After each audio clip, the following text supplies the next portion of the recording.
Ok, gracias. Bueno, buenos días. Yo soy la doctora Mónica Huerta Sánchez, soy residente de tercer año y hoy vamos a ver la plática de epilepsia. Para esto me asesoró la doctora Mariana Mercado Flores, la maestra de la estación de neuroradiología.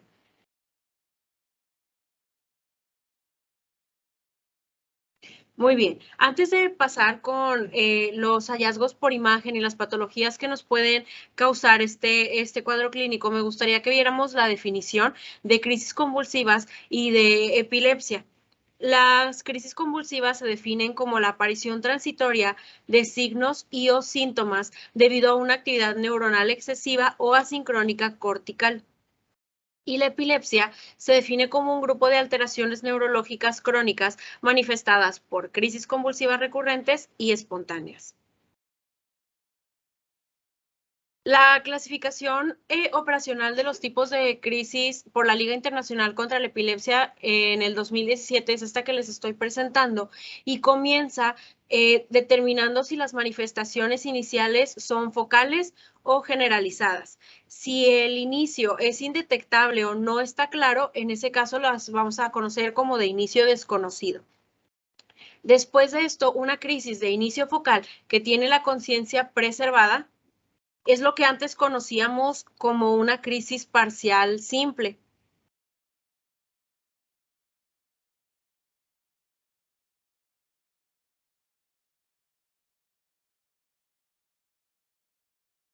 Mario, ¿me ayudas con el puntero?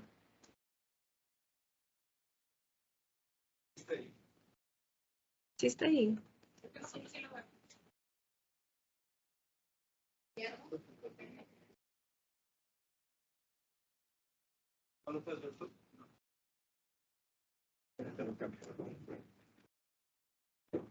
Es que quiero poner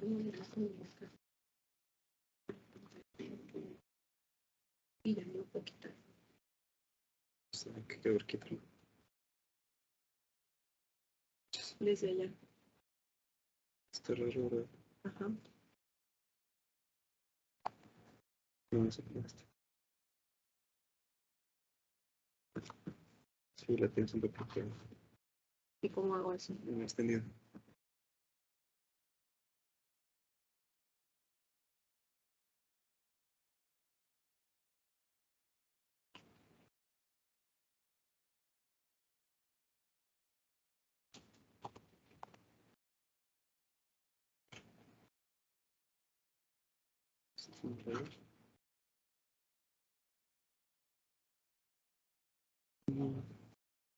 Voy a hacer la vista moderador.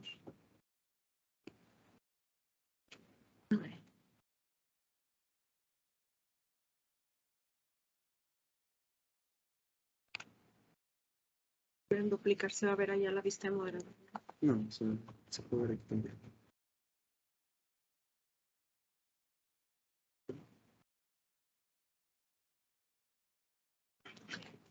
Y ya. Ok, no sé quién es así. Déjame. Ok, déjame nada más asegurarme que está en Teams. Sí, ok. Muy bien. Listo. Entonces, como les decía, lo primero que tenemos que hacer es definir si el inicio fue focal o generalizado y si no podemos definirlo, entonces se conoce como de inicio desconocido. Las crisis que antes conocíamos como parciales simples son las que ahora se conocen como de inicio focal, pero con la conciencia preservada. Y las que tienen alteración de la conciencia son las que antes las llamábamos como crisis parciales complejas. Y eso era lo que se refería entre complejo y simple, era lo que se refería a que mantenían o no la conciencia preservada. Todas las crisis convulsivas se deben de definir también si son motoras o no motoras y lo que antes se conocía como una crisis secundariamente generalizada, ahora se conoce como una crisis de inicio focal que se pasa a bilateral tónica clónica, que es la que vemos señalada en la parte de abajo del cuadro. Muy bien, para decidir el manejo que se le va a dar a un paciente con epilepsia, tenemos que definir varias zonas y estas zonas se van a definir gracias a estudios paraclínicos. Por imagen, nosotros podemos definir 3 de estas zonas, que serían la zona epileptogénica, que se define como la región de la corteza indispensable para el desarrollo de convulsiones. Si nosotros identificamos la zona epileptogénica por imagen, al paciente se le puede dar un tratamiento quirúrgico, y remover quirúrgicamente la zona epileptogénica haría que desapareciera la clínica. Otra área que nosotros podemos definir es si hay una lesión que está causando la epilepsia. Como vamos a ver más adelante, lesiones tumorales, lesiones infecciosas, causas traumáticas, y entonces corregir de esta patología de base también nos podría ayudar a hacer el manejo del paciente. Y lo más importante que tenemos que revisar es si esta lesión o estos hallazgos están en áreas elocuentes. Las áreas elocuentes son estas regiones de la corteza que se encargan de las funciones especiales. Por ejemplo, la corteza motora primaria, la corteza somatosensorial, la corteza visual, la corteza auditiva, el área de Broca, el área de Wernicke. Entonces, identificar estas áreas elocuentes y ver que estén o no afectadas y reportarlo es lo que va a determinar el manejo que se le puede dar al paciente, que como sabemos hay muchos medicamentos anticonvulsivantes. Sin embargo,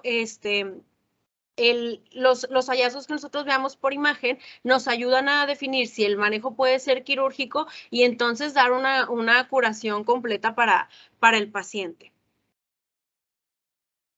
Ok. ¿Cuáles son las secuencias que se sugiere que se hagan cuando sabemos que el paciente tiene crisis convulsivas o epilepsia? Primero vamos a tomar las secuencias que normalmente tomamos, que sería un T1 en axial volumétrico con un grosor de corte de 1 a 1.5 milímetros, un axial T2 y un T2 FLAIR en 3 milímetros de grosor, un coronal en T2, la difusión en axial, la secuencia de susceptibilidad magnética también en axial, esa se debe de adquirir también en 3D, y vamos a hacer unas secuencias orientadas a hipocampo en coronal T2 y en STIR, que son las que normalmente agregamos cuando sabemos que el paciente tiene crisis convulsivas. Se puede agregar además una espectroscopía para hipocampos y un volumétrico T1 contrastado para dar una mayor información. Los cortes orientados a hipocampo, esta es la manera en la que los debemos de orientar. En un sagital, ubicar el hipocampo y poner los axiales orientados en su eje, que sería lo que estamos viendo marcado con la línea roja, y orientar también los coronales perpendiculares al eje del hipocampo, como lo estamos viendo con la línea amarilla. También la imagen que está con el cuadro amarillo corresponde al corte que estamos viendo con la línea amarilla, que sería un coronal orientado correctamente al hipocampo, y la imagen con el cuadro rojo es la que corresponde con la línea roja, que también es un axial orientado correctamente al hipocampo. Y esa es la manera en la que tenemos que estar orientando nuestros cortes para ubicar patologías específicas que son causa frecuente de epilepsia, que vamos a ver más adelante. Ok, muy bien. Las causas de epilepsia, como estamos viendo aquí, son muchísimas. Puede ser por trauma, que el paciente presente una lesión axonal difusa y que eso le esté causando convulsiones. También puede ser por hemorragia intracraneal, la hemorragia subaracnoidea, las contusiones parenquimatosas, los hematomas subdurales. Todo tipo de hemorragia intracraneal nos puede estar causando convulsiones. Una causa muy frecuente en pacientes de edad avanzada es la isquemia. Las infecciones, sobre todo, meningitis, encefalitis, los abscesos, y siempre que estamos pensando en infección hay que pensar en virus del herpes simple, como vamos a ver más adelante, que es una de las causas más frecuentes. Una causa que es muy frecuente en nuestro medio, lamentablemente, es el síndrome de abstinencia por drogas, tanto legales como ilegales, o por síndrome de abstinencia a medicamentos. También las causas metabólicas, la hipoglucemia, la hiperglicemia, hipercalcemia, hipocalcemia, cualquiera de estos desequilibrios también nos puede causar convulsiones, y algunas neoplasias que vamos a ver más adelante, y enfermedades neurodegenerativas pueden estar causando convulsiones. Entonces vamos a irnos ahorita viendo algunas de las más frecuentes para que las tengamos en cuenta la próxima vez que nos pidan un estudio por esta causa. Este cuadro que tomé del Radiology Assistant nos resume bastante bien las causas de epilepsia médicamente incontrolable. Las más frecuentes son las que están marcadas con recuadros, que serían la esclerosis mesial temporal y la displasia cortical focal. Estas son las dos, como les digo, las más frecuentes que vamos a encontrar por imagen, y hay que acordarnos que el sitio más frecuente donde vamos a encontrar patología que puede estar causando epilepsia es en el lóbulo temporal, esto hasta en un 60%, le sigue el lóbulo frontal hasta en un 20%, el parietal en 10%, en el área periventricular en un 5% y en el lóbulo occipital también en un 5%. Vamos a empezar con las infecciones. La meningitis, muy bien, es una infiltración inflamatoria aguda o crónica de las meninges y de líquido cefalorraquídeo. Se subclasifica como piógena aguda cuando está causada por bacterias, como linfocítica cuando está causada por virus y crónica cuando está causada por enfermedades granulomatosas.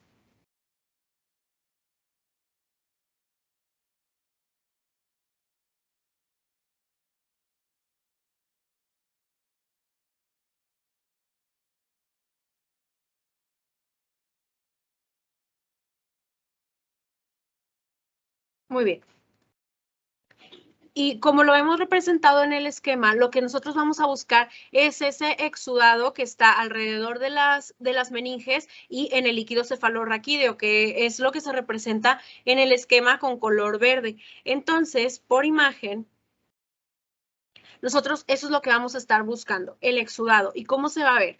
El exudado en el T1 se va a ver isointenso, entonces no es la secuencia en la que lo debemos de estar buscando. La secuencia en la que más fácil lo vamos a encontrar es en el FLAIR, que son las imágenes que les estoy mostrando. Hay que fijarnos siempre hacia las cisternas de la base y hacia la cisura de Silvio, que son las imágenes que les estoy poniendo. En la primera imagen aquí vemos la ínsula y alrededor de la ínsula, aquí está la cisterna de, perdón, la cisura de Silvio, y ahí vemos, vean la intensidad que tiene el líquido cefalorraquídeo a este nivel en comparación con el líquido cefalorraquídeo que está en los ventrículos. Vemos cómo el líquido intraventricular es mucho más hipointenso que el que vemos en la cisura y que el que vemos en las cisternas de la base, que es lo que estoy señalando en la segunda y en la tercera imagen. Entonces, esta hiperintensidad del líquido cefalorraquídeo es lo que nos debe dar la pista de que hay un exudado en esta región. Y en las secuencias contrastadas, si nosotros tenemos la sospecha de inicio de meningitis, o bien vamos a revisar el estudio, hacemos el diagnóstico en ese momento y antes de contrastar, podemos pedir que se contraste también en el FLAIR y de esta manera ver el realce de las meninges alrededor del exudado. Si en ese momento no teníamos la clínica o el estudio se tomó, también se puede ver el realce meningio en la secuencia de T1 contrastada de forma muy sencilla, pero si tenemos la oportunidad de contrastarlo en el FLAIR, pues qué mejor, para que podamos ver al mismo tiempo el exudado y el realce meningio. El realce meningio puede ser lineal, como lo vemos en las imágenes en el FLAIR, o puede ser nodular, como lo vemos en las imágenes en el T1 contrastado, que es tomado de la literatura. Entonces, buscar ese realce nos puede también ayudar a hacer el diagnóstico. Muy bien, pasando a la encefalitis, no vamos a estar profundizando tanto en cada una de las patologías para que alcancemos a abarcar la gran mayoría de ellas. Entonces, pasando a la encefalitis es una inflamación difusa del parénquima cerebral causada por una variedad de patógenos que más frecuentemente son virus. Como les mencionaba en un principio, el que más frecuente vamos a ver es el virus del herpes simple, que es la causa de una encefalitis viral esporádica, o sea, no epidémica. Y el enterovirus es el virus que más frecuentemente vamos a encontrar en pacientes pediátricos. Y es súper importante tener en cuenta este tipo de patologías porque generalmente tienen muy alta morbilidad y muy alta mortalidad. Y tienen hallazgos, como vamos a ver más adelante, muy poco específicos. Entonces, sospecharlos es lo que nos va a ayudar más a hacer el diagnóstico. La localización de los hallazgos es lo que nos va a ayudar a nosotros a darle al tratante una idea de qué es lo que lo puede estar causando, cuál es el virus que puede ser el agente causal. Entonces, como lo estamos señalando en este cuadro, el virus del herpes simple tiene como una atracción hacia el sistema límbico, entonces es lo que vamos a encontrar afectado, es el sistema límbico. Aquí estábamos señalando hacia el lóbulo temporal, pero vean cómo en el esquema también está afectado el hipocampo, el subículo, el giro hipocampal. Entonces, hacia el sistema límbico es donde vamos a encontrar los hallazgos por herpes simple. Los hallazgos por citomegalovirus los vamos a encontrar principalmente hacia la sustancia blanca periventricular, como lo estamos señalando con la flecha roja. El virus del Epstein-Barr va a tener una afectación difusa, tanto en el cerebro como en la médula, pero un sitio muy frecuente donde lo podemos encontrar es hacia el cuerpo calloso, que fue el que decidí señalarles en este esquema. Y el virus de la varicela zoster, ese también suele ser difuso, pero tiene como predilección por la corteza, por eso les señalaba la corteza. Como el virus del Epstein-Barr les digo que es difuso hacia cerebro y hacia médula, el de la varicela no es tan frecuente que se vaya hacia la médula, pero sí es frecuente que se vaya al cerebelo. Entonces, ya cuando encontramos una patología que se encuentra de forma difusa, tratar de ubicar si está afectado más hacia el cerebelo o más hacia la médula nos puede ayudar a orientar mejor el diagnóstico para que se le dé el tratamiento adecuado al paciente. Ok, los hallazgos. Vamos a buscar en T2 y en FLAIR una hiperintensidad anormal de la sustancia gris y de la sustancia blanca. Las áreas de afectación suelen ser muy difusas, grandes, mal delimitadas y frecuentemente presentan sitios de hemorragia en parches.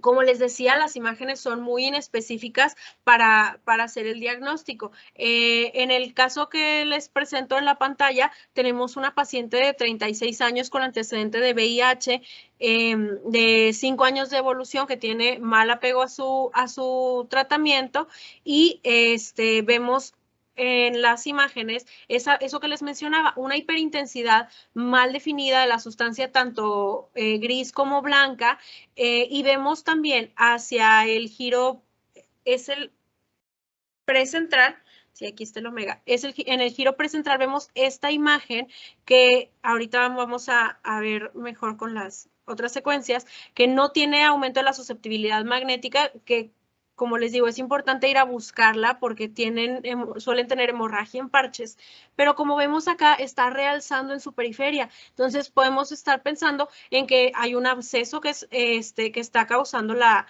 patología, y mencionar que está en un área elocuente es lo que le puede ayudar al tratante a definir el manejo del paciente. La neurocisticercosis también es una patología infecciosa que vemos bastante en nuestro medio, que es causada por la Taenia solium, que está en la carne de cerdo que no es preparada adecuadamente y que es una causa muy frecuente de convulsiones. Es una cosa muy frecuente de convulsiones, como les mencionaba, en nuestro medio. La neurocisticercosis tiene 4 etapas que son conocidas como las etapas de Escobar. Y estas etapas son, primero, la etapa vesicular. Esa etapa vesicular es cuando el parásito está viable y generalmente en este punto el paciente no tiene síntomas, porque la membrana del parásito está intacta y entonces no produce síntomas. Cuando la membrana del parásito se empieza a romper, que es cuando el parásito se muere, si se le da tratamiento, pues esto pasa más rápido, pero si no se da tratamiento pueden pasar hasta 4 o 5 años que el paciente tenga neurocisticercosis sin síntomas, y entonces cuando el parásito se empieza a morir, empieza la etapa de vesicular coloidal, donde vemos ya estas imágenes quísticas dispersas por el parénquima, que suelen tener mucho edema alrededor. Entonces, estos quistes con edema periférico son la etapa más sintomática para el paciente y es cuando va a presentar las crisis convulsivas. Después, conforme va avanzando la enfermedad, el edema va disminuyendo y cuando el edema va disminuyendo, pasamos entonces a la etapa nodular granular, que es cuando los quistes empiezan a retraerse y se empieza a curar el edema perilesional. Y finalmente vamos a llegar a una etapa de calcificación nodular, donde el quiste simplemente se calcifica y ya no tenemos tanta clínica. También hay un tipo de neurocisticercosis que se le conoce como racemosa, cuando lo que está afectado es el espacio subaracnoideo. Entonces vamos a ver que el líquido cefalorraquídeo, ahora sí en las imágenes, si gustan en la primera, en esta zona, en las cisternas de la base, vemos como el líquido cefalorraquídeo se ve turbio, como si tuviera unos septos en el interior, y vemos estas imágenes quísticas ya sin tanto edema perilesional, que corresponden estos con la etapa nodular granular y esto con una neurocisticercosis racemosa, perdón. Y ahora en la resonancia magnética vemos los mismos hallazgos, solo que en este momento el paciente estaba más sintomático y sí vemos un poco más de edema perilesional, pero lo que quiero que vean en el T2 pesado son esos tabiques que están en el líquido cefalorraquídeo que nos ayudan a hacer ese diagnóstico, además de neurocisticercosis racemosa. Cuando hacemos una secuencia contrastada, vamos a ver el realce muy marcado de las meninges, como lo estamos viendo en la tercera imagen de la pantalla. Ok, vamos a pasar ahora a las causas crónicas. Entre las causas crónicas podemos, como les mencionaba, puede ser por trauma y también por cambios quirúrgicos, como los estoy presentando en la pantalla. Entonces, los cambios quirúrgicos crónicos nos pueden llevar también a que el paciente presente crisis convulsivas. En este caso, estamos viendo un paciente con craniectomía temporoparietal derecha, con herniación transcalvaria, que tiene una pequeña colección subcutánea aquí parietal derecha con neumoencéfalo residual, y eso puede ser la causa de las crisis convulsivas. Entonces también tenerlo en mente en pacientes que han sido intervenidos. Como les mencionaba, en los pacientes de edad avanzada, o sea, no es que los pacientes que tengan cambios van a tener crisis convulsiva. No la craniectomía, no es, esa no es la causa. La causa de la crisis convulsiva en pacientes con es que a lo mejor el paciente tenga malasia y gliosis. La gliosis y la malasia es la causa de las crisis convulsivas. Okay. Es decir, o sea, no cualquier cambio quirúrgico, no que si le hicieron trépanos, que sí. La cosa es que tenga malasia y gliosis. Okay. Generalmente, por eso también los pacientes politraumas, un hematoma sudural, una hemorragia subaracnoidea, eso nos le va a ser causa de crisis convulsiva. Por ejemplo, una contusión, sí. Acuérdense que para que sea una crisis convulsiva, se tienen que desarrollar específicamente o sea, la predilección es a nivel cortical, porque ahí es donde están las neuronas y es precisamente la descarga. Ahí es donde empieza a ver, tiene que ser periférico, o sea, la corteza de la sustancia gris. Entonces, nada más hay cuidado con eso. O sea, no cualquier cambio quirúrgico es causa de crisis convulsivas, sino específicamente la gliosis y la malasia. Eso es la irritación, que es igual ahorita que lo vas a hablar, o sea, en el EBC, los pacientes que tienen EBC, no todos desarrollan epilepsia o crisis convulsivas en el caso, o sea, dependiendo. No todos, pero hay pacientes que sí. Y ahorita también en lo de la neurocisticercosis, las calcificaciones, por ejemplo esta puede ser la causa del foco epileptogénico. Cuando hablabas al inicio de cuáles son, o sea, las definiciones de cada cosa, una calcificación ahí que esté subaracnoidea y que esté adyacente ya a la sustancia gris. Esto es muy irritativo, aunque ya es una calcificación, pues finalmente es un cuerpo extraño que no debe estar ahí. Entonces, esto puede llegar a ser la causa de la crisis. En la parte aguda casi no tanto, pero sí la crónica, o sea, sí son, a veces sí es la causa. Ok, muy bien, muchas gracias. Ok, muy bien. Entonces, como nos mencionaba la doctora, la causa de convulsiones en los CVCs crónicos es la presencia de malasia y gliosis. Y la forma en la que lo vamos a ubicar en la imagen es como esta en la tomografía, es como esta hipodensidad mal definida que estamos viendo aquí en la sustancia blanca, pero que también hace esta pérdida de diferenciación entre la sustancia gris y la sustancia blanca. En este caso, en este paciente lo estamos viendo en el lóbulo frontal, en el lóbulo parietal y en el lóbulo temporal, lo que es territorio de la arteria cerebral media derecha. Por resonancia, en los CVCs crónicos lo vamos a ver de esta forma.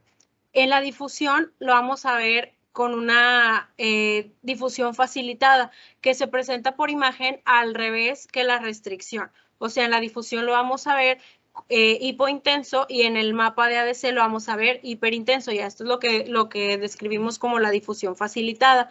En el FLAIR, que es la imagen que estamos viendo de este lado, vamos a ver cómo el sitio de malasia lo vamos a identificar hipointenso y el área de gliosis periférica es lo que vamos a ver hiperintenso. Siempre debemos de ir a buscar zonas de aumento de la susceptibilidad magnética en el SWAN, que en este caso no se ven.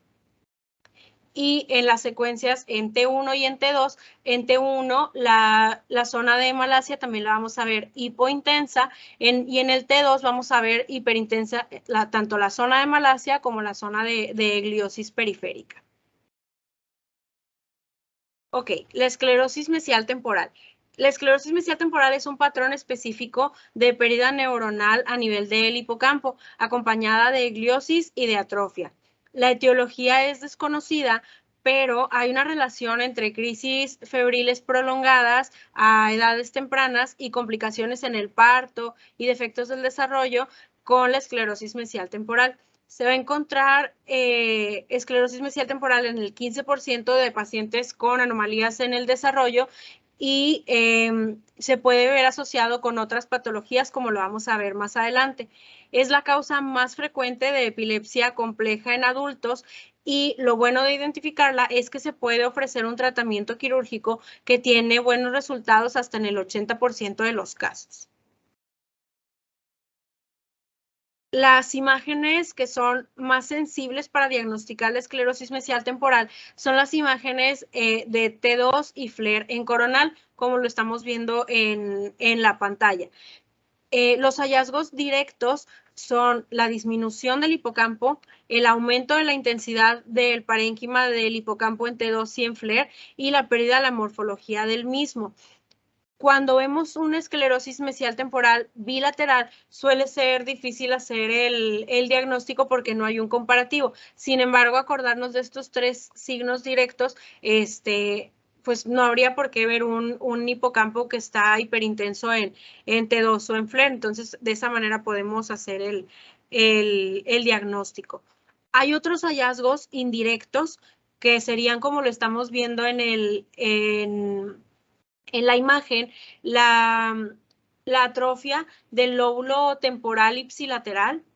También puede haber atrofia generalizada, como lo estamos viendo acá hacia el lóbulo temporal en comparación con su contralateral. Este tiene disminución del parénquima no tan marcada como el temporal, pero también está disminuido en comparación con su contralateral. Y siempre hay que ir a buscar en el sistema límbico. Por ejemplo, aquí también está disminuido el volumen en el subículo y podemos asumir que también estaba siendo retraído el ventrículo lateral en su asta temporal en esta zona de atrofia del parénquima. Cuando vamos a buscar el sistema límbico, ¿a qué zonas son las que tenemos que ir a buscar? Vamos a tener que ir a buscar, por ejemplo, atrofia del fornix y del cuerpo mamilar ipsilateral. También podemos ir a buscar aumento de la señal o atrofia del núcleo talámico anterior, que es este que está marcado con el color amarillo, atrofia del giro del cíngulo, que es lo que está marcado con el color verde, La atrofia generalizada, como les mencionaba, del parénquima, más marcada hacia el lóbulo temporal, y también siempre ir a buscar, como les había dicho, el subículo y el giro parahipocampal, que también van a estar disminuidos de volumen, como en el caso que les presentaba previamente. Les decía que también la esclerosis mesial temporal se suele presentar como patología dual asociado a otras patologías del neurodesarrollo. La que más frecuentemente vamos a encontrar asociada es la displasia cortical focal, que es la que les estoy presentando en la imagen. Con la flecha roja estamos viendo el aumento de la densidad del hipocampo, la pérdida de su morfología y el aumento de tamaño de la cisura. Y además vemos este aumento de la intensidad de la sustancia blanca adyacente a la corteza, en donde estamos viendo la flecha azul en el lóbulo temporal, que corresponde con la displasia cortical focal, que vamos a ver también más adelante. Entonces, siempre que veamos esclerosis mesial temporal, pensar que podemos tener también displasia cortical focal e ir a buscarla intencionadamente. Como les decía, se puede dar un tratamiento quirúrgico que generalmente resulta exitoso en más del 80% de los pacientes, y lo que se hace es una amígdalo-hipocampectomía del lado en el que está afectado, como en este paciente, y listo. De esa manera curar las crisis convulsivas o la epilepsia. Hay otras causas en las que el hipocampo puede presentar hiperintensidad, como sería el estado epiléptico o los tumores de bajo grado como el astrocitoma o la encefalitis. Sin embargo, es importante acordarnos que en estos casos no vamos a encontrar pérdida de volumen ni pérdida de la morfología del hipocampo, solamente la hiperintensidad. Entonces, si solo vemos la hiperintensidad, acordarnos que hay otras patologías que lo pueden estar causando.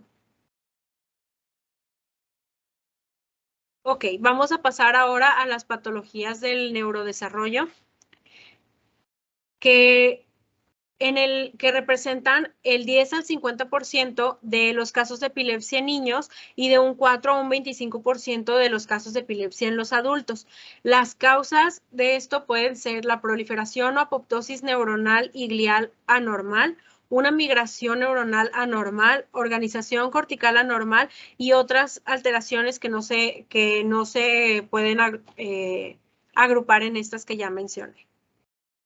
Entonces, vamos a empezar con la displasia cortical focal, que esta es una anomalía congénita en la que las neuronas no logran migrar en su forma adecuada in útero. Representa el 5 al 25% de la epilepsia focal y es una causa muy frecuente de epilepsia refractaria extratemporal, que como ya les había dicho, el lóbulo temporal es la zona donde más frecuentemente vamos a encontrar la patología epileptogénica. Los hallazgos por resonancia magnética suelen ser muy sutiles, que en este caso los estamos viendo en el cíngulo posterior, y pueden ser hasta negativos. Entonces hay que estarlos pensando siempre en un paciente que tiene epilepsia. Lo más común es encontrar hiperintensidades corticales y subcorticales, como los estamos viendo en la pantalla, y son más sencillos de ver en el FLAIR, como lo estamos viendo en esta imagen. Otro hallazgo también puede ser la pérdida de la diferenciación entre la sustancia gris y blanca en esta región, ya que la sustancia blanca va a estar tomando las características de la sustancia gris, porque también ahí hay cuerpos neuronales. Entonces, como la sustancia blanca se parece histológicamente a la sustancia gris, también por imagen se va a estar pareciendo de esta forma, y por eso suele ser difícil hacer la diferenciación entre una y otra. Es el mismo paciente, nada más en una reconstrucción en coronal, donde sí, en FLAIR, donde sí llama más la atención la hiperintensidad de la sustancia gris y blanca a este nivel en el cíngulo posterior. Como es prácticamente sustancia gris lo que estamos viendo, se va a comportar de la misma manera. Por lo tanto, no restringe en la difusión y no realza la administración de medio de contraste. La displasia cortical focal se divide o se clasifica más bien según la clasificación de Blumke en tipos 1, 2 y 3.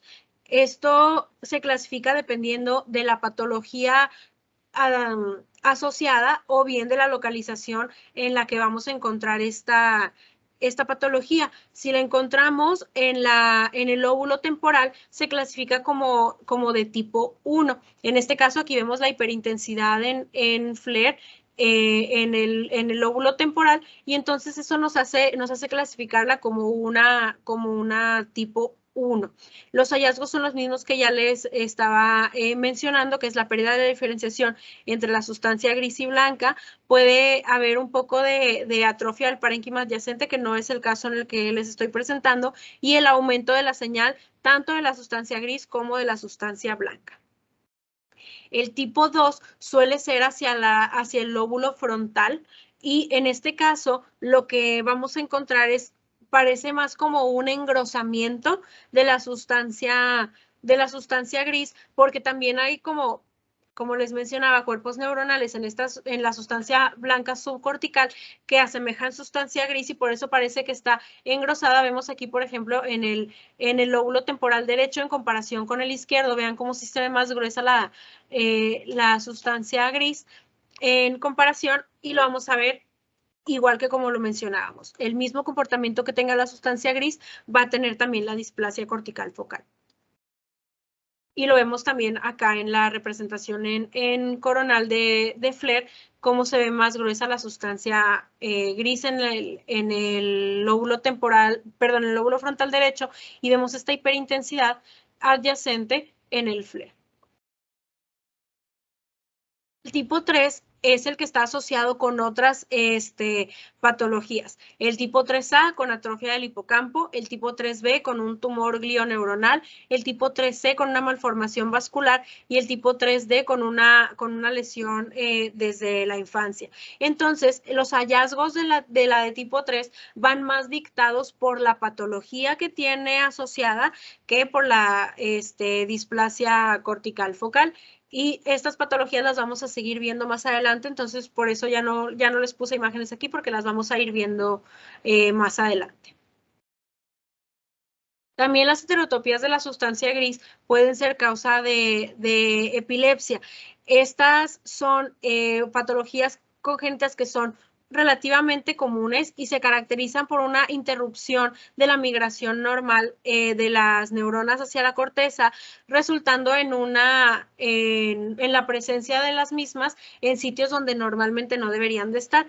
Se clasifican dependiendo de la localización en subependimarias, como las que estamos viendo en la imagen. Vean cómo aquí vemos sustancia gris en la pared lateral de los ventrículos laterales, en prácticamente toda su extensión, en las dos imágenes de arriba, donde estamos viendo en la primera el T1 con esta sustancia gris en la pared lateral del ventrículo lateral, y en la segunda un T2 con la misma patología.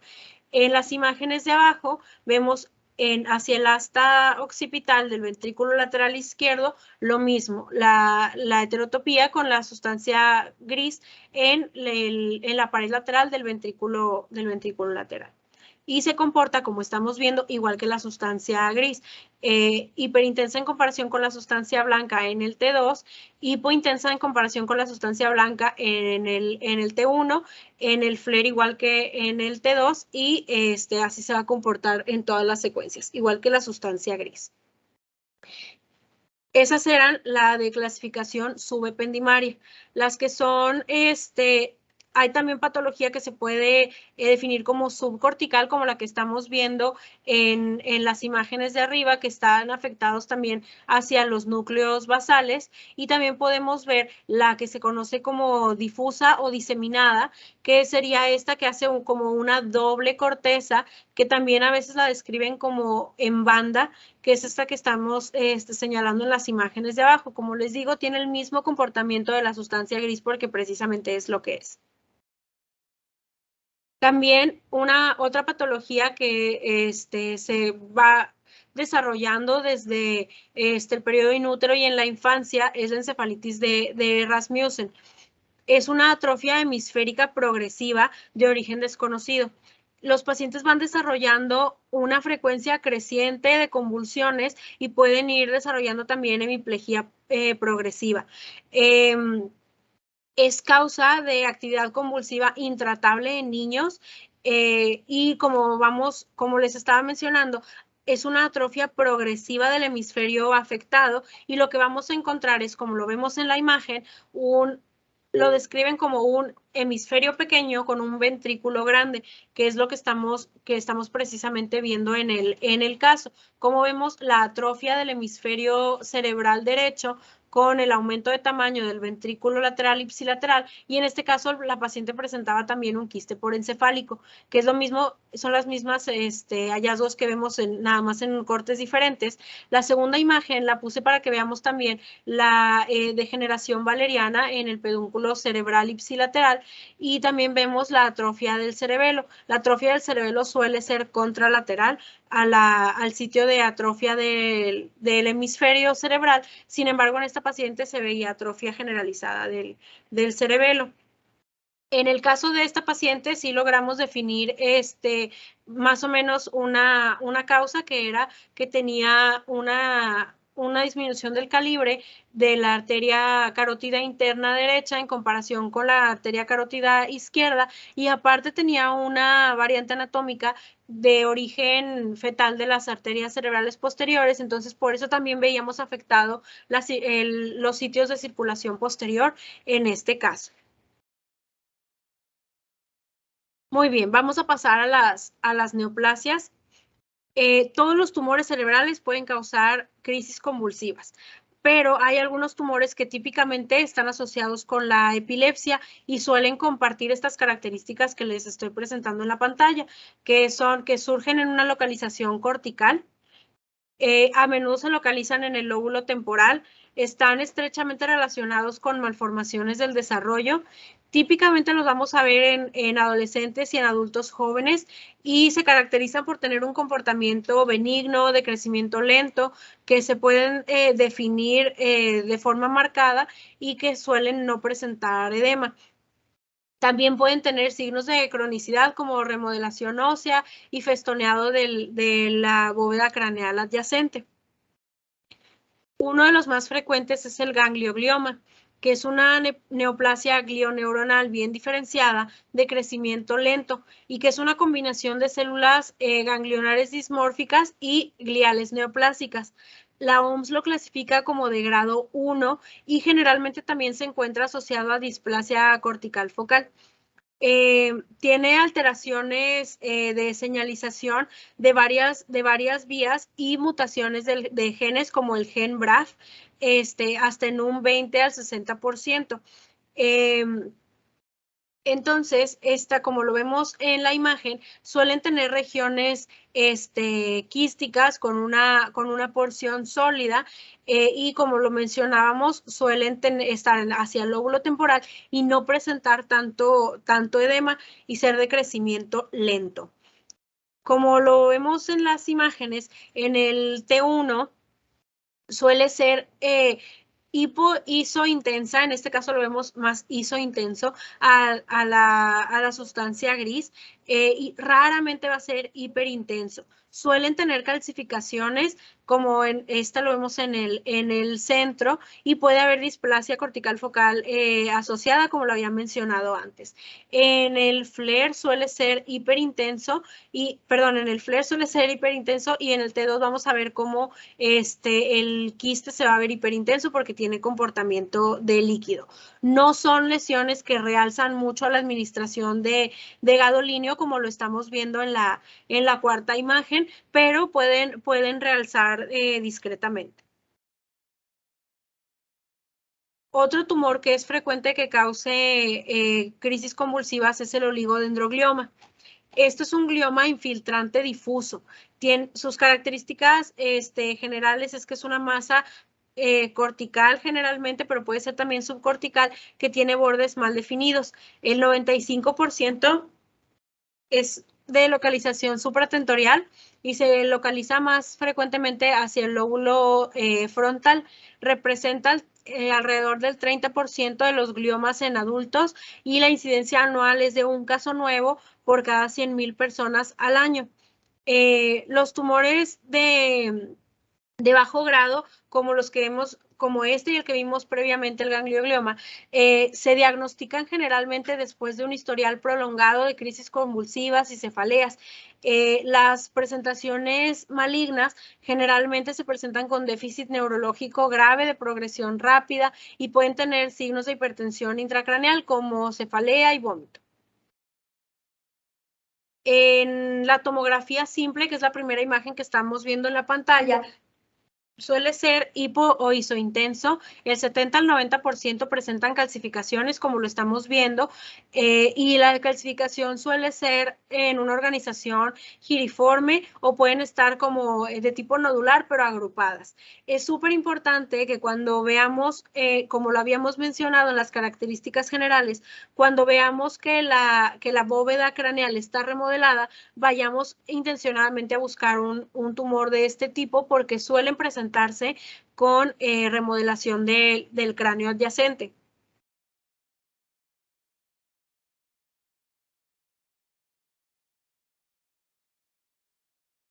Okay, como les había mencionado, es de crecimiento difuso con bordes mal definidos. Aquí lo estamos viendo en una imagen en T2, cómo es muy hiperintensa, pero cómo se está cómo está mal definido y como que está infiltrando el parénquima adyacente. No podemos en sí tan fácil definir la lesión por este crecimiento difuso que tiene. Y a diferencia del ganglioglioma, estos sí suelen realzar bastante a la administración de gadolinio, como lo estamos viendo en la imagen.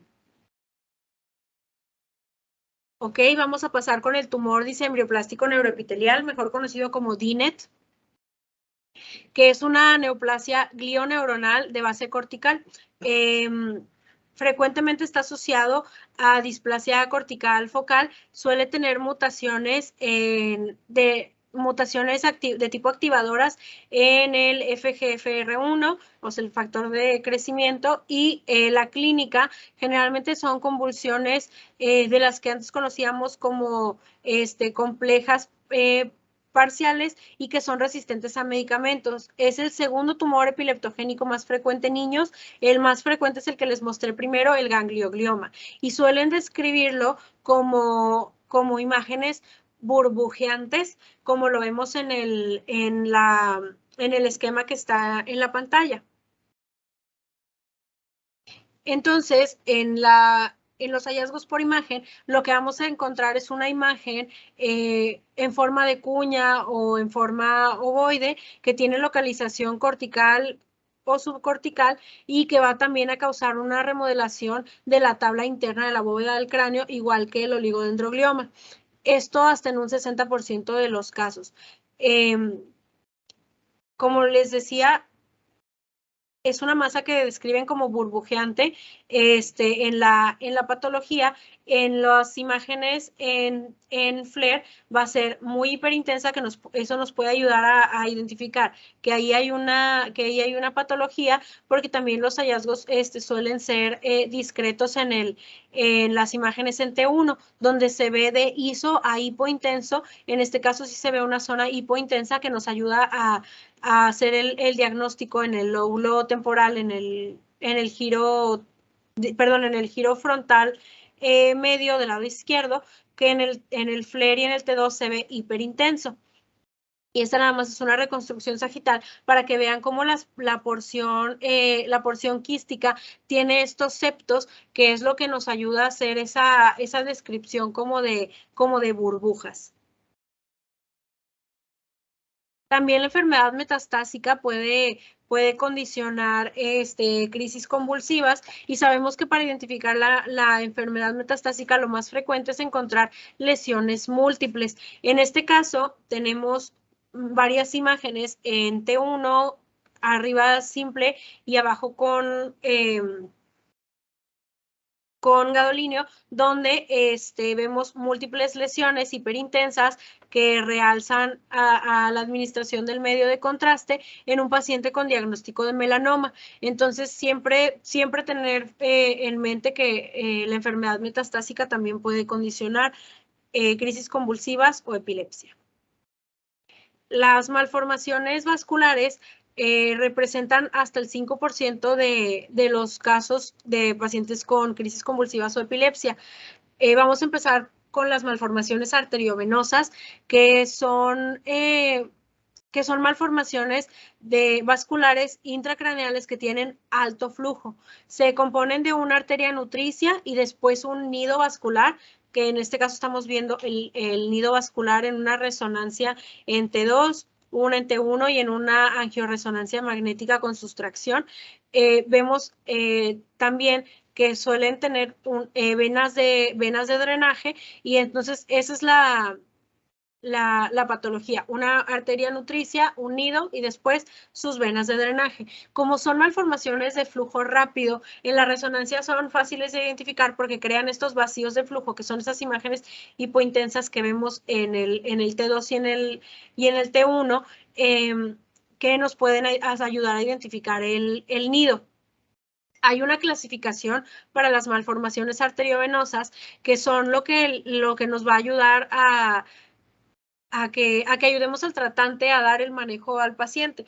Esto se va a correlacionar tanto con si es posible operarlos o no, como con el factor pronóstico postoperatorio del paciente. Entonces, a las malformaciones arteriovenosas lo que le tenemos que describir es, primero, el tamaño del nido vascular, que se le conoce como pequeño si mide menos de 3 centímetros, a lo que le daríamos un punto; mediano si va de 3 a 6 centímetros y grande si es mayor a 6 centímetros.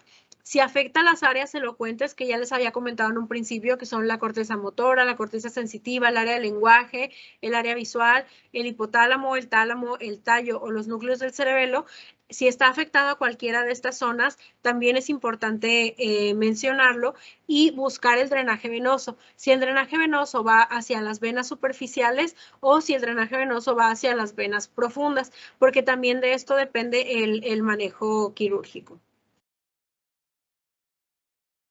Los cavernomas también son malformaciones vasculares que suelen cursar con crisis convulsivas o epilepsia. Se le conoce también como malformación cavernomatosa o como angioma cavernoso, y es una malformación vascular benigna de bajo flujo, a diferencia de las malformaciones arteriovenosas, y estos tienden a sangrar bastante, hasta en un 75% de los casos. En un 10 a un 30% se presenta como lesiones múltiples, y como tienen hemoderivados en diferentes estadios, dependiendo del estadio en el que está el hemoderivado es lo que vamos a encontrar. El hecho de que tenga diferentes estadios del sangrado es lo que hace este aspecto que le describen como en palomita de maíz, que lo que nos puede ayudar a dar una pista bastante importante es el aumento de la susceptibilidad magnética en las secuencias de Swan o de SWI. Como les mencionaba, suele ser de presentación múltiple en el 10 al 30% de los casos, como lo estamos viendo en las imágenes en la pantalla, y tienen este aspecto acá en el T2, sí tiene más el aspecto de palomita de maíz y el aumento de la susceptibilidad magnética en el Swan o en el SWI.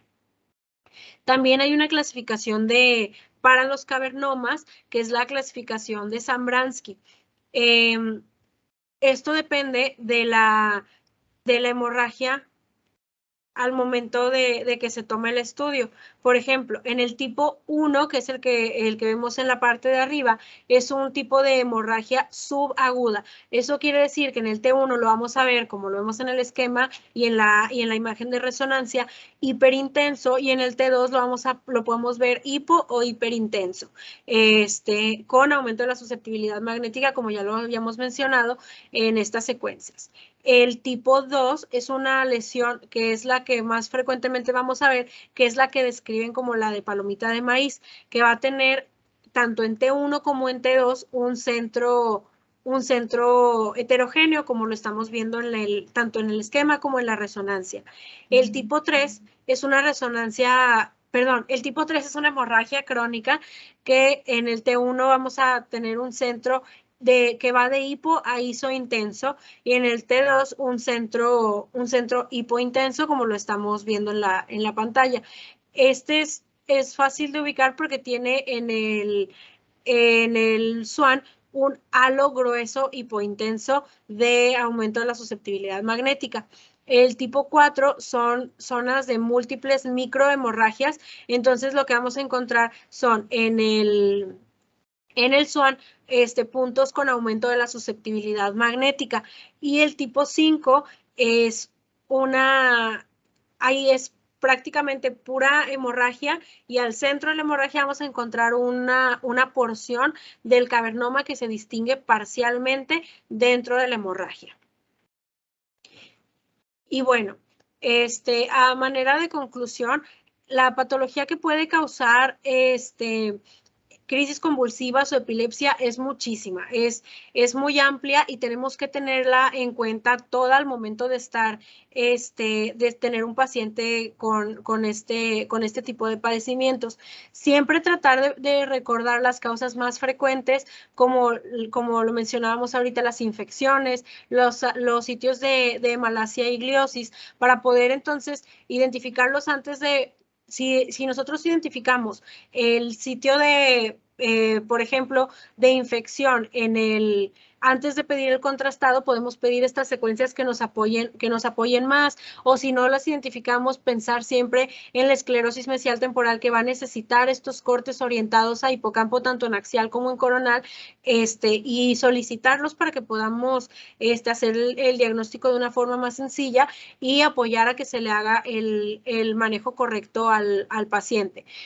No vamos a ser capaces de ver patología que no conocemos, entonces tratar de recordar el primer algoritmo que presentábamos de las múltiples causas, y tenerlo siempre en mente cuando tengamos un paciente con crisis convulsivas. Pensar que no solo está la esclerosis mesial temporal, sino que todas estas causas traumáticas, crónicas, las infecciones y las causas del desarrollo pueden estarlo causando también, y sospecharlas nos va a ayudar a hacer más fácil el diagnóstico. Entonces, no sé si tengan algún comentario o alguna duda, algo que quieran, que revisemos. Si no, por mi parte es todo. Gracias.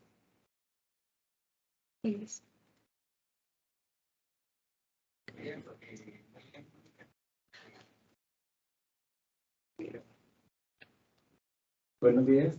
Muy bien, Mónica, como tú dijiste, pues la patología que causa epilepsia pues es muy amplia.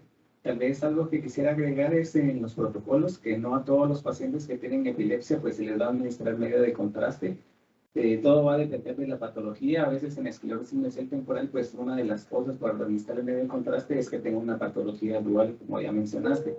Entonces, es necesario tener en cuenta en eso, que no todo paciente con crisis epiléptica se les va a administrar medio de contraste.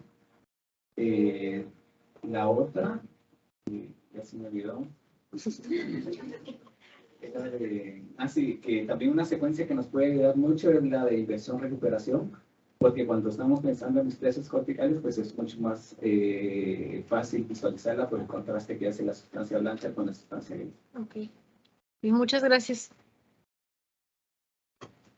Y también para agregar, pues, no escatimemos en caracterizar las crisis convulsivas desde el interrogatorio, preguntar bien cuánto tiene de evolución el paciente y qué medicamentos se está tomando y cuánto tiene tomando cada medicamento. Además, preguntar si tiene algún electroencefalograma y qué área fue la afectada. En pacientes que son jóvenes, preguntar antecedentes de cosas, sobre todo crisis convulsivas febriles que se asocian con esclerosis mesial temporal. En pacientes adultos, preguntar por antecedentes de EBC, por traumatismos o por antecedentes neoplásicos, y todo esto para orientar una mejor historia. Y ya cuando vemos la imagen, una forma para hacerlo como más sencillo y más metódico y que no se nos pase y todos empezar desde lo más grande hasta lo más pequeño, o sea, desde afuera hacia adentro, y una forma es ver primero los giros, ver que la arquitectura sea normal, que los giros sean normales, o si se asocia algo así obvio como polímetro giro, o alteraciones de estructuras de la línea media, agénesis poco cosas que sean, digamos, de lo grande a lo pequeño. Y de ahí vamos viendo cómo va la sustancia gris. ¿Es regular? ¿Es del mismo tamaño? ¿O hay zonas engrosadas? ¿Zonas que se ve con reclamación de la intensidad de señal? Y después de eso, pasar a la intensidad de señal, tanto en temporales, ver si hay zonas hiperintensas, todo eso de lo más grande. Y después de que vemos todo lo general, ahora sí nos vamos a lo pequeño, a lo especializado, que es el hipocampo. Y recordar que nos vamos a basar mucho en la simetría. Entonces, es importante que tengamos la imagen en la misma, pues en el mismo lugar, porque si no estamos comparando lugares que no son simétricos. Y recordar que el hipocampo tiene diferente morfología en su cabeza, en su cuerpo y en su cola.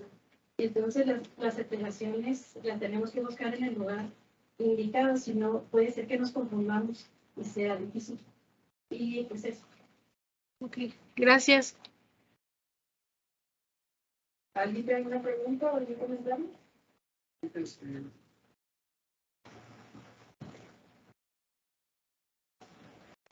Primero, muy bien, muy buena clase, Moni. Yo quería agregar de la esclerosis artificial temporal. Las crisis convulsivas normalmente son más parciales, más que crónico, generalizadas. En esos casos, cuando interrogan al paciente, normalmente es una mujer también joven. Entonces, en esos casos, cuando podemos pedir, o es más intencionado pedir los cortes adicionales, que son los coronales dirigidos a los hipocampos. Si no tiene esa clínica, pues ya es muy raro que tenga alteración de los lóbulos temporales, de los hipocampos. Entonces es más en esos pacientes. Y también, como vimos, también las displasias corticales son frecuentes que causan las crisis convulsivas, hasta en un 20-30% de los casos. Y por eso también se piden los T2 coronales. Pero algo que también empezamos a utilizar, no sé si la doctora está de acuerdo, es hacer un T2 cubo para poder observar mejor ese tipo de lesiones. Las displasias que, como vimos, eran las que se veían hiperintensas, así subcorticales, se distinguen mejor en un T2. O también, como dice Elvis, verlo también en el T1, inversión y recuperación. Pero lo que intentamos hacer es también un T2 cubo. Esto me hicieron una buena práctica. Gracias. Sí, bueno, ahí por ejemplo, no se usa el T1 con inversión recuperación, es un DIR. O sea, no, está el STIR, pero por ejemplo también está el DIR, que es el doble inversión recuperación, que te da más contraste de la sustancia gris de la sustancia blanca. Y evidentemente, digo, yo soy fan de los volumétricos, la verdad, el T1, el 2, el T2, el 3D siempre nos da muchísima información, mucha más información que otras, pero bueno, siempre hay que ir viendo, o sea, qué patología o alteración para utilizar precisamente las diferentes técnicas. Y ahora, la parte de esa, de la patología dual, créanme que es más frecuente de lo que pueden pensar. Es decir, nosotros hemos visto muchos estudios de pacientes que, si bien la clínica, o sea, no es del lóbulo temporal o una epilepsia del lóbulo temporal, y tiene el foco en otro lado, si ustedes van y se fijan a los hipocampos, los van a tener alterados, algunos.